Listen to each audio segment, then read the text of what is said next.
So is this revolting attack a sign that anti-Trump hysteria is fueling violence? Does it stand for anything larger? And is the national media downplaying its existence? We're joined now by nationally syndicated radio talk show host Richard Fowler. Richard, thanks for joining us. Good to be here, Tucker. So I was interested to see this morning that the New York Times This Week in Hate feature had no mention of this story. Why would that be? I don't know. I'm not an editor of the New York Times. I think that this story is... Why did the Washington Post bury it? Why did the Boston Globe bury it? I don't work at either of those sort of publications, but I will say this. I think this is a hate crime. I'm happy that the new attorney, the new Cook County prosecutor charged these people with this, and it's wrong. And I think what we need to now focus on, whether it's black or white or gay or straight, is making sure that we continue to have hate crime laws like this throughout the country that protect people like this individual that was brutalized by those four maniacs. Well, I don't believe in hate crimes laws because I don't think you should prosecute people based on their thoughts. But I do believe you don't think this is a hate crime? I think hate was involved, as it often is in crimes. I'm not defending this crime. I'm merely saying it's a separate category. Hate crimes devalue the idea of equality under the law. So I'm opposed to them. But I'm also opposed to lying and downplaying something that is obvious. And it's clear that this man's race and his political position played a role which is in the torment that he endured. Well, and that's not at all clear from the accounts that were prevalent today. The Associated Press, in its first account of the story, didn't mention the racial and political angles of the story. I wonder why that is.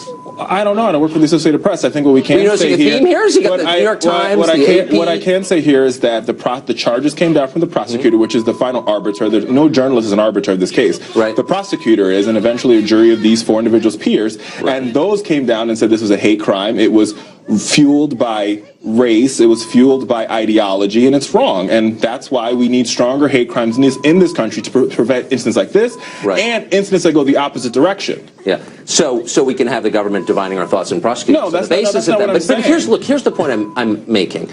When a sensational crime like this occurs, the press is very quick, and people on television are very quick. Instantaneously, they draw massive conclusions. They extrapolate from it, and they say this is a national trend. When that lunatic shut up the black church in the South, Dylan Roof, we had a national conversation on white racism.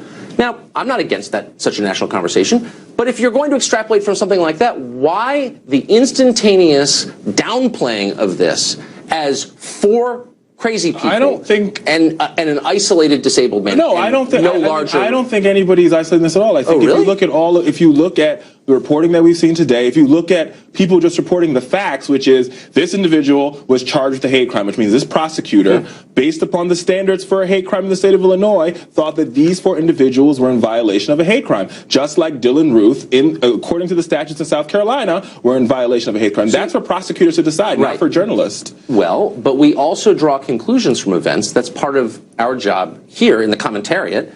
Simone Sanders, a Democratic strategist on CNN you might know, said this, quote, "This is not a hate crime. Hate crimes are because of a person's racial ethnicity, religion, gender, a disability. It isn't your political leanings because someone doesn't like your political leanings." I disagree with Simone. Okay.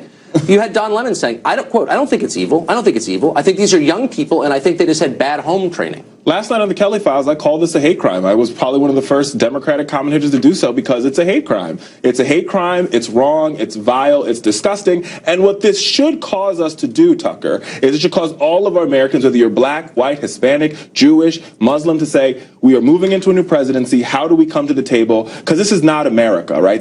I would argue, this is not America as a Tulsa, Oklahoma shooting where that man was shot down by the police officer. How do we come together and have a conversation about making our country better? How do we have a conversation about looking beyond race, looking beyond gender, looking beyond realizing that we're all hardworking Americans? You know the truth, which is you walk into a certain neighborhood, you're the wrong color, and you're liable to get in trouble, okay? That is just true. I know it firsthand. So you can't say that out loud in most venues because it doesn't fit a pre-prescribed narrative. But that's part of the problem. You need to have these conversations, right? Good. So when I go to Friendship Heights, which is in the D.C. area, or any high-end boutique, and I'm followed around by a sales clerk because I happen to be African American, it's the same as you going and getting in trouble in a black neighborhood. We have to have these conversations in order for us to break the stigma down. So when it happens to me, I go to the manager and say, you know, your clerk is following me. I'm in here to make a purchase. This is wrong, and we need to work on fixing it. A man called Colin Borchers from the Washington Post wrote this, and I think it sort of sums up perfectly the attitude from the left here. If the attackers had been white and the victim had been black, the incident would have, of course, conjured America's ugly history of white mobs committing violence against black people.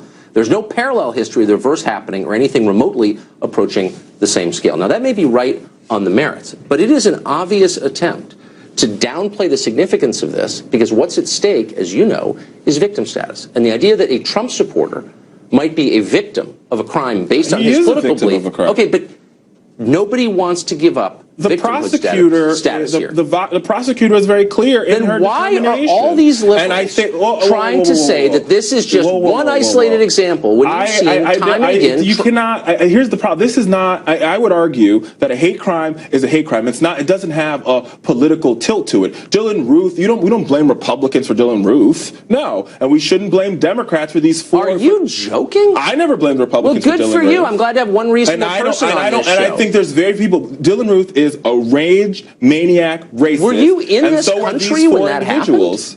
I mean, but by the way, let me just say, I agree with what you're saying. Right. But what I disagree with is your unwillingness to acknowledge what's been happening for the past 3 or 4 years in this country. There's a mass shooting that fits a prescribed media narrative, and all of a sudden everyone I think, who supports Trump or is white is responsible. Let's be very clear. So after the Dylan Ruth case, there was a campaign to take down the Confederate flag from flying over South Carolina, which was the right thing to do. And the governor, Republican governor, they banned the Dukes of Hazzard from television, as if every Southerner or every person who liked to watch the Dukes of Hazzard was implicated in a crime. Everything to do. No. That's two different conversations. I think what the Dylan Ruth incident brought to light. They did that after Dylan Ruth. Well, let me make the point. Well, after the Dylan Ruth incident, what brought to light the fact that in South Carolina, the Confederate flag flies over the Capitol. Both Democrats and Republicans in South Carolina agreed it was a bad idea. Waving the Confederate flag, which is the flag that stands for racism, bigotry, and hatred, is wrong. As if that had something to do. Look, it's demagoguery that tries to tie people who are not responsible for a specific crime to. In my mind, yes, they banned the Dukes of Hazzard from television. But we're having a conversation about 4 individuals who committed a hate crime and the Confederate flag. Just apply the same standard. I have to all crimes. I absolutely have. Okay. But you can't lump the whole party in with it. That's the argument I'm making. It's a hate crime. It's wrong. It's disgusting. It shouldn't happen. It should be a time to bring our country together. You're not being honest, Richard. I'm being absolutely honest. How are you going to tell me what standard I'm applying? We're out of time. Good to see you, Tom. Nice to see you, Richard. Thank you. Congratulations. Top U.S. intelligence.